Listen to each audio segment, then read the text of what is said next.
तो हाय दोस्तों, स्वागत है आप सभी का डेली फटाफट न्यूज़ में। आप देखने वाले हैं देश जगत की 20 बड़ी खबरें। जी हाँ, सिर्फ डेली फटाफट न्यूज़ पर। तो आइए चलिए देखते हैं दिन भर की और देश जगत की 20 बड़ी खबरें। बिहार चुनाव में नेताओं का एक दूसरे पर आरोप प्रत्यारोप लगाना जारी है। इसी बीच जहां यूपी सीएम योगी आदित्यनाथ ने बिहार जाकर रैलियां की, तो वहीं उनके मीडिया सलाहकार शलभ मणि त्रिपाठी ने ट्वीट कर तेजस्वी पर हमला किया है। तेजस्वी का बिना नाम लिखे शलभ ने उनकी शैक्षिक योग्यता पर सवाल उठाकर शिक्षा और रोजगार देने की बात करने पर तंज कसा है। शलभ ने लिखा, दो मुख्यमंत्रियों की संतान होते हुए भी जो आज तक खुद मैट्रिक तक पास नहीं कर पाए, वे युवाओं को पढ़ाने बढ़ाने और रोजगार तक की फॉर्मूला बता रहे, गजब है। केंद्र सरकार ने सुप्रीम कोर्ट को बताया है कि वह पंजाब, हरियाणा और यूपी में पराली जलने के कारण दिल्ली एनसीआर में होने वाले वायु प्रदूषण के मुद्दे से निपटने के लिए कानून के जरिए एक स्थायी समिति बनाने पर विचार कर रही है। बॉलीवुड अभिनेत्री कंगना रनौत ने एक बार फिर महाराष्ट्र के मुख्यमंत्री उद्धव ठाकरे पर पलटवार किया है। महाराष्ट्र को बचाव करते हुए कंगना रनौत पर निशाना साधने के लिए उद्धव ठाकरे की ओर से हिमाचल प्रदेश को गांजे की खेती करने वाला राज्य बताने पर एक्ट्रेस ने जवाब दिया है। कंगना ने पूछा कि उद्धव इस तरह क्यों व्यवहार करते हैं कि महाराष्ट्र उनका है। रनौत ने हिमाचल प्रदेश को देवभूमि बताते हुए महाराष्ट्र के मुख्यमंत्री को तुच्छ व्यक्ति कह डाला।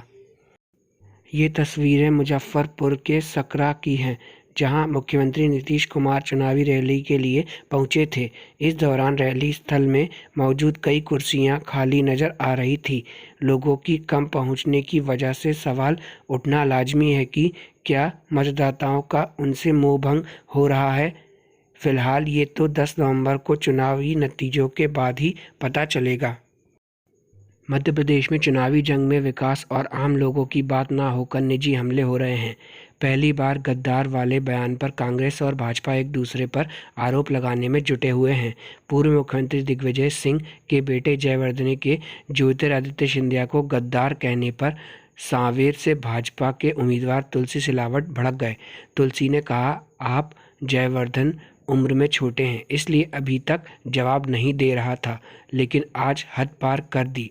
दिग्गी के परिवार के अकबर से लेकर जाकिर नाइक तक के किस्से गिना दूं क्या? उच्चतम न्यायालय ने सोमवार को मध्य प्रदेश उच्च न्यायालय के उस आदेश पर रोक लगा दी जिसमें राजनीतिक दलों से कहा गया था कि कोविड-19 के मद्देनज़र वे 3 नवंबर को होने वाले विधानसभा उपचुनाव के लिए प्रत्यक्ष रैलियां करने के बजाय ऑनलाइन प्रचार करें। आर्मेनिया और अज़रबैजान दुनिया के नक्शे में दो छोटे से देश हैं, लेकिन इन दो देशों के बीच नागोर्नो काराबाख को लेकर लगभग एक महीने से ऐसी भीषण जंग चल रही है कि जिसकी वजह से दुनिया भर की नज़र इन दोनों देशों पर टिकी हुई है। आपको बतला दें कि इन दोनों पक्षों के लगभग 5,000 लोग मारे गए हैं। दोनों देशों के बीच समझौते की कई कोशिशें विफल होने के बाद फिलहाल युद्ध के बादल छटते नजर आ रहे हैं। अमेरिका के विदेश मंत्री माइक पोम्पियो ने जानकारी दी है कि दोनों देश युद्ध विराम के लिए तैयार हो गए हैं।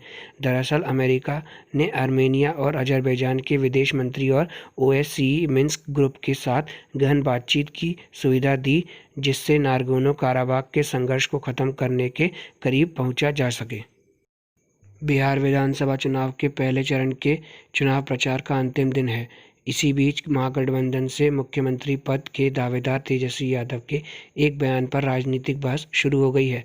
तेजस्वी ने इशारों में जातिवाद का कार्ड खेल दिया है। एक चुनावी सभा के दौरान उन्होंने कहा कि जब लालू यादव का राज था तो गरीब सीना तान के बाबू साहब के सामने चलते थे। उनका इशारा राजपूतों की तरफ था। हालांकि उन्होंने किसी जाति का नाम नहीं लिया। उन्होंने आगे ये भी कहा कि हमारी सरकार आएगी तो हम सब लोगों को साथ लेकर चलेंगे। रामदास आठवले की पार्टी में शामिल हुई फिल्म एक्ट्रेस पायल घोष।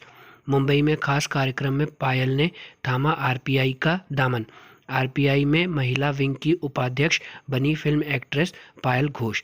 फिल्म निर्देशक अनुराग कश्यप पर लगाया था यौन शोषण का आरोप। खबर दिल्ली से है। एक-एक करके राज्यों की ओर से सामान्य सहमति यानी जनरल कंसेंट के वापस लेने से सीबीआई में बेचैनी बढ़ गई है। सीबीआई के अधिकारियों का कहना है कि इससे केंद्रीय जांच एजेंसी का कामकाज बुरी तरह प्रभावित होगा और साथ ही अपराधियों को सजा दिलाने में उसकी मुश्किलें भी बढ़ जाएंगी। सीबीआई की साख कायम रखने के लिए अधिकारी Delhi special police establishment DPSI act में तत्काल संशोधन की जरूरत बता रहे हैं।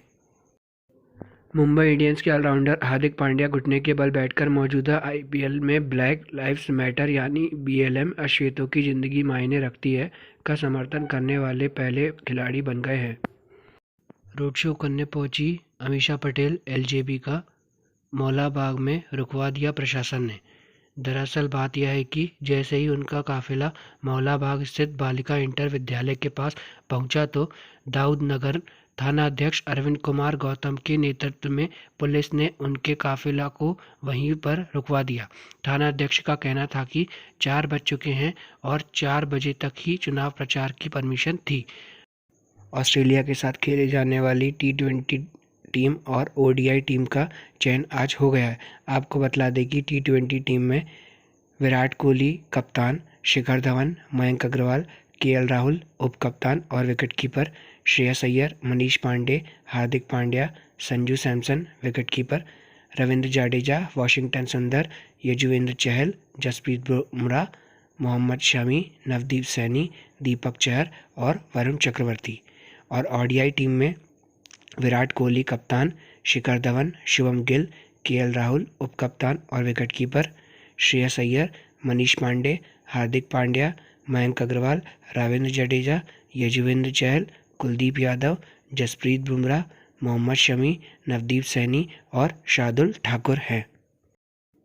जौनपुर के मलानी विधानसभा क्षेत्र में आदर्श आचार संहिता के उल्लंघन के मामले में प्रशासन ने निर्दलीय प्रत्याशी पूर्व सांसद धनंजय सिंह पर मुकदमा दर्ज किया है। उनके नाम का स्टिकर लगा आधा दर्जन से ज़्यादा बाइकें जब्त की गई हैं। वहीं सपा प्रत्याशी लकी यादव के विरुद्ध भी केस दर्ज किया गया है।